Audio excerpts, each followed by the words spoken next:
Hello អ្នកទាំងអស់គ្នាសម្រាប់អ្នកទាំងអស់គ្នាដែលមាន account នៅក្នុងដៃហើយចង់លក់ហើយអត់ដឹងលក់នៅ page ណាដែលអាចទុកចិត្តបានអញ្ចឹងអ្នកទាំងអស់គ្នាអាចយកមកលក់នៅ page Horn Gaming Store បាន page របស់ខ្ញុំមានតានាមានអីត្រឹមត្រូវអ្នកទាំងអស់គ្នាមិនបាច់ភ័យថាខ្ញុំបោកខ្ញុំអីទេហើយបើសិនជាអ្នកទាំងអស់គ្នាអត់ទុកចិត្តអ្នកទាំងអស់គ្នា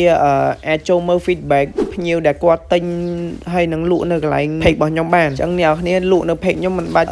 ភ័យព្រួយថាមានការ scam ការបោកអីទេបើសិនជាអ្នកគ្នាលក់អ្នកគ្នាទទួលបានលុយបើសិនជាអ្នកគ្នាទិញអ្នកគ្នាទទួលបាន account អញ្ចឹងអ្នកគ្នាមិនភ័យថាមានការបោកប្រាស់អីទេគឺមានការធានាត្រឹមត្រូវពីខ្ញុំផ្ទាល់បណ្ដោយហើយខ្ញុំអត់លាក់បាំងអីទេអ្នកគ្នាមុខអីគឺខ្ញុំដាក់នៅក្នុងវីដេអូនឹងខ្ញុំធ្លាប់ផុសអីចឹងទៅអ្នកគ្នា